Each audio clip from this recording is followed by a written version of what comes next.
Please welcome the President of the United States, accompanied by Secretary of Transportation, Pete Buttigieg.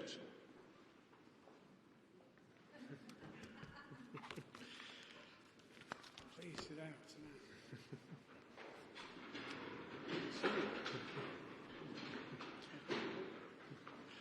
Good afternoon. Welcome to the Council on Supply Chain Resilience, and I want to begin by thanking you, President Biden, for your leadership on these two issues that matter so much to every American: fixing supply chains and lowering everyday costs. As we prepare for the future in this body, it is important to reflect on how much has changed in a short amount of time. When President Biden first took office, the pandemic had led to the most profound and widespread set of disruptions to our transportation systems since 9/11, including enormous strain on our supply chains. We were paying more, we were waiting longer. We had about 100 ships bearing down on those West Coast ports, and some in the media, just about exactly 2 years ago, were saying that Christmas was going to be canceled. Christmas, of course, was not canceled. All through the year, President Biden had been challenging us to stay ahead of this issue and to be prepared to respond.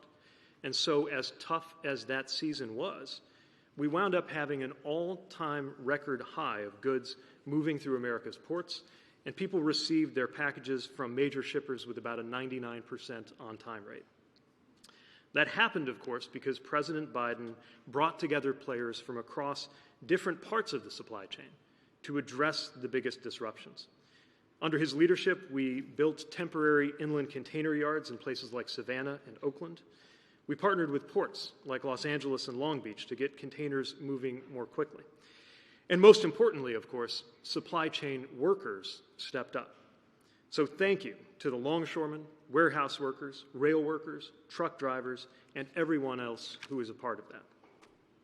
And now, as economists are assessing some of the reasons why inflation today is down so significantly compared to 1 year ago, many of them are pointing to the work that was done to reduce shipping costs and other supply chain inefficiencies. But there is more to do. Our goal is not to get American supply chains back simply to where they were before the pandemic, when they were fine on a good day, but brittle in the face of disruptions. Our goal is to make our supply chains more durably resilient and to bring more of their elements home to American soil to prevent disruptions and price spikes in the future. And that is why President Biden has created this White House Council on Supply Chain Resilience to institutionalize what we've done well and to focus on what remains to be done. From a transportation perspective, I want to briefly highlight 3 initiatives. First, through the President's infrastructure package, we are making unprecedented investments in America's supply chain infrastructure. We're helping expand capacity and resiliency at places like the Port of Miami, speeding the movement of goods with a new bridge being built at the Port of Los Angeles, adding 1,000 feet of wharf space and new rail cranes to the Port of Houston, and improving safety and goods movement at literally hundreds of ports, highways, and freight rail lines in between. And this is now being coordinated by our new multimodal freight office, also a creation of the bipartisan infrastructure law, so that our investments can have the biggest impact to move goods reliably and keep shipping prices down. Secondly, we consistently heard from private sector partners that to make the most of our physical infrastructure, we were going to need better data infrastructure. For example, an importer reported not being able to tell the fastest way to move goods. A port was losing visibility of goods outside of their gates, and a logistics firm didn't have enough notice to get their chassis to the right location where locomotives were available, all of which added up to wasted time and higher costs. So we launched FLOW, the Freight Logistics Optimization Works Initiative, to give actors across the supply chain unprecedented access to shared data.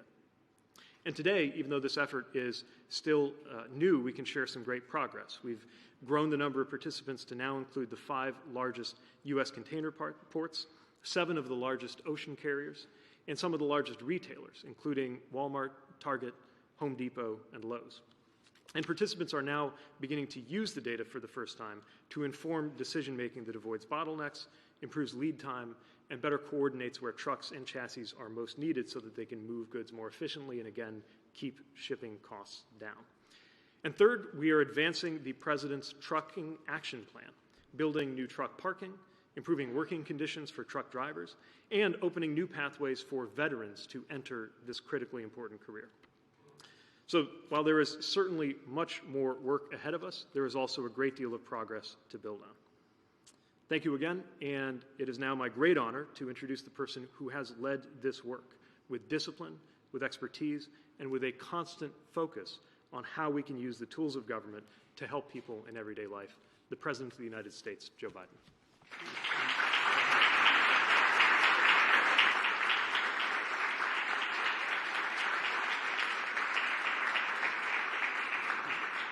Well, thank you very much, Pete, and it's good to see you all.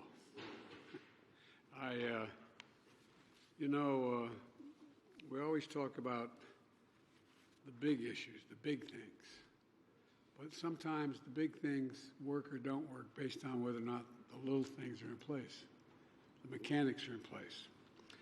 Secretary Buttigieg, thank you for being here today and help us launch this new Council on Supply Chain Resilience. I grew up in a family like many of you where when grocery prices went up, the price of a gallon of gas went up, there was a conversation at the kitchen table. I mean, literally, not figuratively.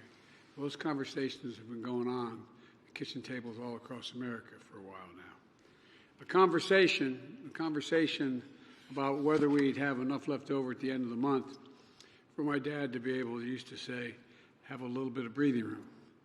Well, this past week, as Americans gathered around their own kitchen tables for Thanksgiving dinner, that was our goal, to give them a little more breathing room. And together, we made progress. You know, from turkey to air travel to tank of gas, costs went down. They went down. Now, to people making a lot of money, that doesn't matter a whole lot because the costs are relatively small compared to wealthy incomes. In fact, as a share of earnings this Thanksgiving, dinner was the 4th cheapest ever on record. I want you all to know that. I look at all the press, look at that. The press is particularly excited about that, I can see. But look, all kidding aside, that's not all. On Thanksgiving 2 years ago, 100 container ships were waiting in to dock in the ports. They were lined up, 100 long out into the ocean. This year, there were less than 10, meaning that today, as folks start their holiday shopping, shelves are stocked, meaning that if major appliances like a stove or a fridge broke down over Thanksgiving, you can replace it faster and 9% cheaper than did 2 years ago. These savings matter to so many families, especially at this time of the year.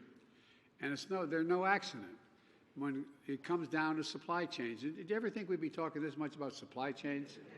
No, but I'm serious. It's critical. Everybody's beginning to figure it out. The average person knows what we're talking about when we talk about supply chains.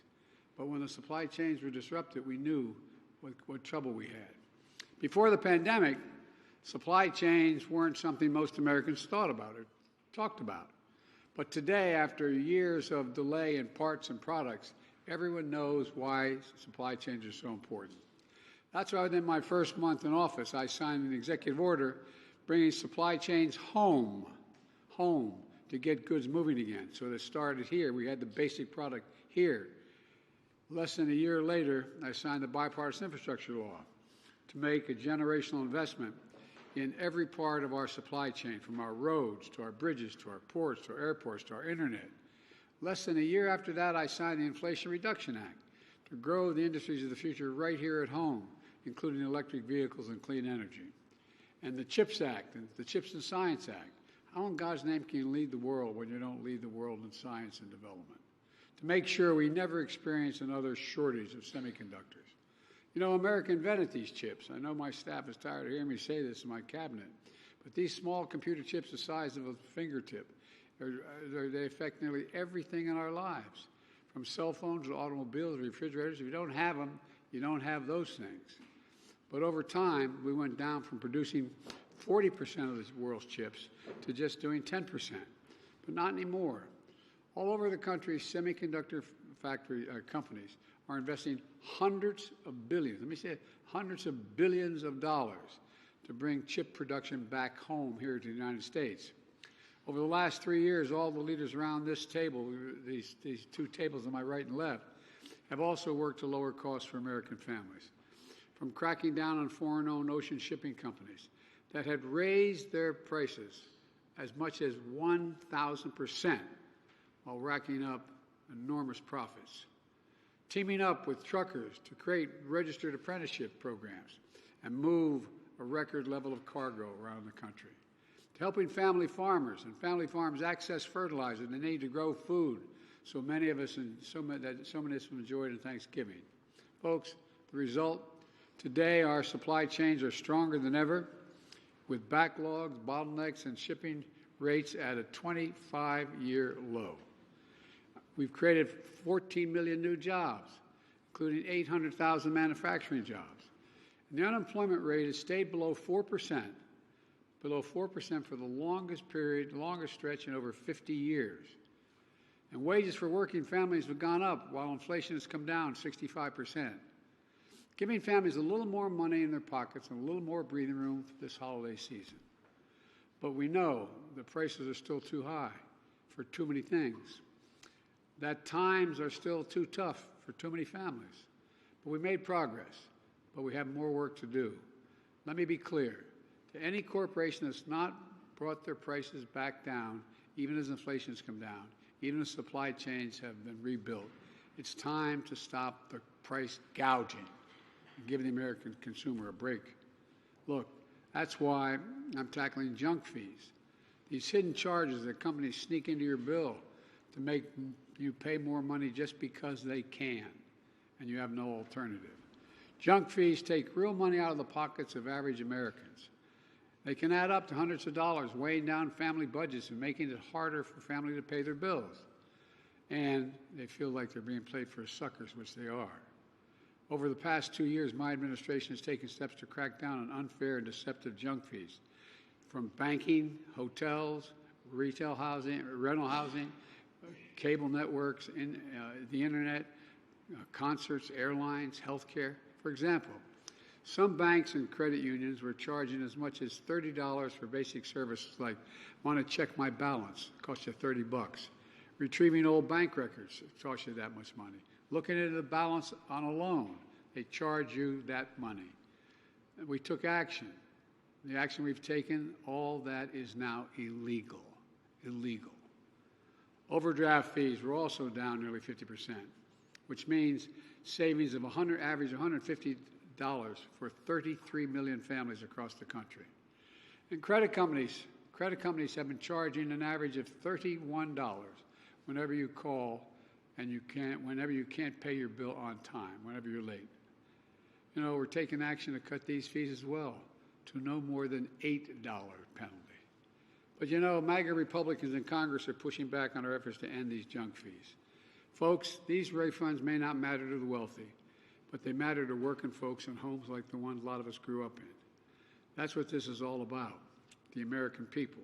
And today we're coming together to ask a simple question. What's next? What can we do? What must we do to keep making progress? To keep our supply chain stable and secure in the long term? To keep preserving that breathing room, a little bit of breathing room for American families for the season to come, no matter what challenges we face. And thanks to the folks assembled here around this table, we're making progress on two key fronts. First, we're doubling down on our work at home, starting right here, right now, with the launch of a new Council on Supply Chain Resilience. I'm charging this group to ensure that our supply chains remain secure, diversified, resilient, and into the future. I'm also directing my cabinet to create an early warning system that uses data to spot supply chains risks to our economic security, our national security, our energy security, and our climate security. And I'm proud to announce that I'll be invoking what's known as the Defense Production Act to boost production of essential medicines in America by American workers. Because you notice people had to get certain kinds of shots. It was not available. They had to get it overseas. Well, that supply chain is going to start here in America. Here in America. We're going to help assure American families have reliable access to medicines they need. Second, we're doubling down on our work with global partners. 2 weeks ago, I signed the first of its kind supply chain agreement with 13 countries in the Indo-Pacific. This agreement is going to help us identify supply chain bottlenecks before they become the kind of full-scale disruptions we saw during the pandemic. We all saw what happened then. Semiconductor supply chains from Asia and America from Asia to America shut down. If this agreement had been in place back then, we've been able to avoid that. And auto companies could not have had to lay off so many workers because they couldn't get the computer chips to build the vehicles. On top of this, I also signed the first ever presidential memorandum on worker rights globally, a move that's going to address forced labor, promote worker health, worker wages, worker unions, as we build out our supply chains. Because we know our progress depends on our workers, including union workers. They keep our supply chain secure and our economies moving. So we have to do more and empower them here at home and around the world. Fortunately, we've been able to push back on MAGA Republicans so far, but they haven't given up. They haven't given up. They still want to undo this progress we're making. They're proposing cuts in investments in roads, bridges, the internet, and high-speed internet, the very things that provided anyway, they're across the board. And the cuts that could result in loss of jobs and infrastructure and in manufacturing. And they want to go back to the bad old days when corporations looked around the world to find the cheapest labor they could find, to send the jobs overseas, and then import the products back to the United States. Now, we're building the products here and exporting products overseas. We're not importing jobs. Folks, we're not importing anything other than what we make. We're making it here and we're sending it overseas rather than going to the cheapest place we can go to have it made. Bottom line, they want to make the whole supply chain more vulnerable. Their plan would offshore jobs, raise costs for seniors by repealing the insulin price reduction, the caps on out-of-pocket drug expenses, and the ability to negotiate lower drug prices that I secured in the Inflation Reduction Act. Their plan would cut Social Security benefits. I thought we had this, they agreed not to do this a couple times, but they're back at it. Benefits, average benefit cut would be 13% for people, by 13%, those would be cut. Their plan would also cut Medicare while providing more tax giveaways to the wealthy and the biggest corporations. And my predecessors, once again, God love him, call for cuts that could rip away health insurance for tens of millions of Americans in Medicaid. They just don't give up. But guess what? We won't let these things happen. Let me close with this. You know, we faced some pretty tough times in recent years. But in America, there's no surrender. There's no giving up. There's no stopping. America never gives up. I've long said we're the only nation in the world that comes out of every crisis stronger than when we went into it, that crisis. I truly believe that 50 years from now, when historians are taking a look at this, looking back at this moment, when they look back on the work we're doing to build the economy from the bottom up and the middle out, to strengthen American supply chains and manufacturing workers all across the country, they're going to say that this was the beginning when America won the competition of the 21st century. I've never been more optimistic about our nation's future. We just have to remember who we are. You've heard me say it before, we are the United States of America, and there's nothing beyond our capacity when we do it together. So folks, we've got a lot of work ahead of us. I'm confident we can do it. We've done a lot already. So just keep at it. We're going to lower prices for average Americans all across this country. Thank you, thank you, thank you.